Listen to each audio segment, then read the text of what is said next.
ஆடிப்பெருக்கு புராணம் சொல்லும் கதை. ஆடிப்பெருக்கு என்பது ஆடி மாதம் 18ஆம் நாள் ஆறுகள் பெருக்கெடுத்து ஓடுவதை குறிக்கும். இதனை 18ஆம் பெருக்கு என்றும் கூறுவார்கள். நதியை பெண்ணாக வணங்கும் நாள். ஆற்றங்கரை அம்மன் கோவில்களில் சிறப்பு அபிஷேகம் அலங்காரம் நடக்கும். பிரசித்தி பெற்ற இடங்கள் மேட்டூர் அணை, ஸ்ரீரங்கம், காவிரி கரை, பவானி சங்கமம், திருவையாறு. மகாபாரதத்தில் நடைபெற்ற குருஷேத்திர போரின் இறுதி நாளான 18வது நாளை குறிக்கும் புராணக்கதை. குருஷேத்திர போரின் முதல் நாள் பாண்டவர் படைகள் அபிமன்யுவால் காக்கப்பட்டும் பீஷ்மரின் அம்புகளால் பலத்த சேதமடைந்தது. உத்தரனும் ஸ்வேதனும் சல்லியினாலும் பீஷ்மராலும் கொல்லப்பட்டனர். பாண்டவர் படைகள் முதல் நாள் போரில் படுதோல்வி அடைந்ததை சரிகட்ட பீஷ்மரை கொல்ல அணிவகுத்தனர். ஆனால் கௌரவர் படைகள் பீஷ்மரை காத்து நின்று போரிட்டது. பீஷ்மரை கொல்ல சிகண்டியை போர்க்களத்தில் பீஷ்மருக்கு எதிராக நிறுத்தி போரிட கிருஷ்ணர் ஆலோசனை கூறினார். கிருஷ்ணரின் ஆலோசனையின்படி சிகண்டியை பீஷ்மருக்கு எதிராக போரிட போர்க்களத்திற்கு அனுப்பினர்.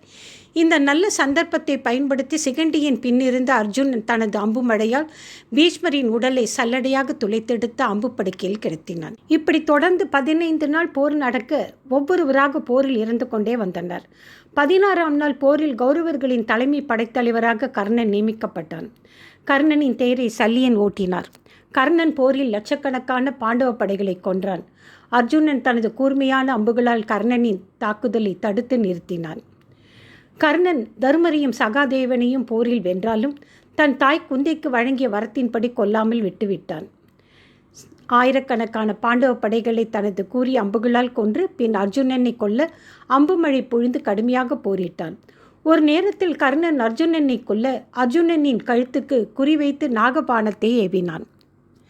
அப்போது பகவான் கிருஷ்ணர் அர்ஜுனனின் தேரை ஒரு அடி கீழே அழுத்தினார். அர்ஜுனனின் தேர் பூமிக்கு கீழ் ஒரு அடி இறங்கியது. அதனால் கர்ணன் ஏவிய நாகபானம் அர்ஜுனனின் கழுத்தை தாக்காது அவனின் தலைக்கவசத்தை தாக்கியதால் அர்ஜுனனின் தலைக்கவசம் மட்டுமே கீழே விழுந்தது. கிருஷ்ணரின் போர் தந்திரத்தால் அர்ஜுனன் உயிர் பிழைத்தான். குருஷேத்திர போரின் இறுதியில் கர்ணனின் தேர் சக்கரம் சகதியில் மாட்டிக்கொண்டது. கர்ணன் தேரை சகதியில் இருந்து மீட்கும் நேரத்தில் கிருஷ்ணர் அர்ஜுனனை கர்ணனின் மீது அம்புகள் ஏவச் சொன்னார்.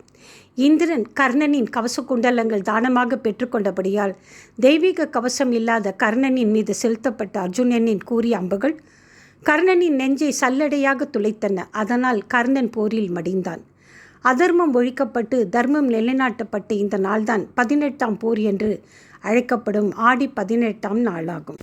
ஆடி பெருக்கு வெறும் நதி வழிபாடு மட்டுமல்ல, 18 என்ற எண்ணுக்கு பின்னால் மிகப்பெரிய தத்துவம் மகாபாரத தொடர்பும் இருக்கிறது. 18 என்ற எண்ணின் மகத்துவம். தமிழர்களும் இந்து தர்மமும் 18ஐ மிக புனிதமாக கருதுகின்றன. மகாபாரதம் 18 பருவங்கள், 18 நாள் போர், 18 ஔஷகினி படை. பகவத்கீதை 18 அத்தியாயங்கள். புராணங்கள் 18 புராணங்கள். சித்தர்கள் 18 சித்தர்கள். சபரிமலை 18 படிகள். 18 என்பது 1ஐயும் 8ஐயும் கூட்டி வரும் கூட்டுத்தொகை. 9 என்பது பூர்ணத்தின் எண். அதனால் 18 என்பது பூர்ண வெற்றியை குறிக்கிறது. மகாபாரதத்தில் 18ஆம் நாள் போர் தத்துவம். குருஷேத்திர போர் மொத்தம் 18 நாட்கள் நடந்தது. ஒவ்வொரு நாளும் ஒரு பாடம். 18ஆம் நாள் தர்மம் வென்ற நாள். 18ஆம் காலையில் நடந்த முக்கிய நிகழ்வுகள். சல்லியன் வதம். கௌரவர் படையின் கடைசி தளபதி. அவர் மறைவுடன் கௌரவர் படை உடைந்தது. துரியோதனன் மரணம்.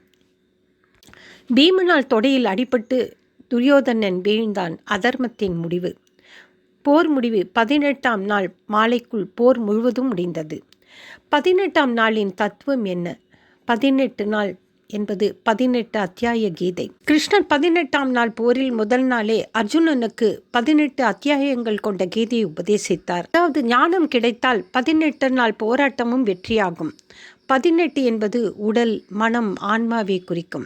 நம் உடலில் 5 புலன்கள், 5 செயல் உறுப்புகள், 4 அந்தக்கரணம், 3 குணங்கள், 1 ஆன்மா. இவற்றின் கூட்டுத்தொகை 18 ஆகும்.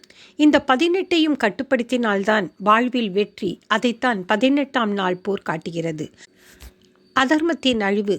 18 நாள் வரை அதர்மம் போராடியது. 18ஆம் நாள் முழுவதும் அழிந்தது. அதனால் 18ஆம் நாள் தீமை அழிந்து நன்மை நிலைக்கும் நாள். புதுயுக தொடக்கம். போர் முடிந்து 18ஆம் நாள் இரவு தர்மர் ராஜ்ய பாரதத்தை ஏற்றார். அதர்மம் முடிந்து தர்மயுகம் பிறந்த நாள். ஆடி 18க்கும் மகாபாரத 18க்கும் தொடர்பு என்ன? நம் முன்னோர்கள் ஆடி 18ஐ தேர்ந்து எடுத்ததற்கு காரணம் நீர்ப்பெருக்கு, அறிவு பெருக்கு. மகாபாரதம் 18 நாளில் ஞானம் பெருகியது போல ஆடி 18இல் நீர் பெருகுகிறது. இரண்டுமே வாழ்வுக்கு ஆதாரம். தூய்மைப்படுத்தும் நாள். 18ஆம் நாள் போர் உலகை தீமையிலிருந்து சுத்தம் செய்தது. ஆடி 18 நதிநீர் நம் பாவங்களை கழுவும் என்ற நம்பிக்கை. படையல் 18. பல வீடுகளில் ஆடி 18இல் 18 வகை கொழுக்கட்டை 18 இலையை படையல் வைப்பார்கள். அது 18 அத்தியாய கீதைக்கான மரியாதை. ஆடி 18 அன்று நாம் கற்க வேண்டிய பாடங்கள். மகாபாரத 18ஆம் நாளில் இருந்து பொறுமை. 17 நாள் கஷ்டப்பட்டாலும் 18ஆம் நாள் வெற்றி நிச்சயம். தர்மம். எவ்வளோ பெரிய சக்தி இருந்தாலும் அதர்மம் தோற்கும். சரணாகதி. அர்ஜுனன் கிருஷ்ணரை சரணடைந்தது போல நாமும் நதியாகிய தாயை சரணடைய வேண்டும்.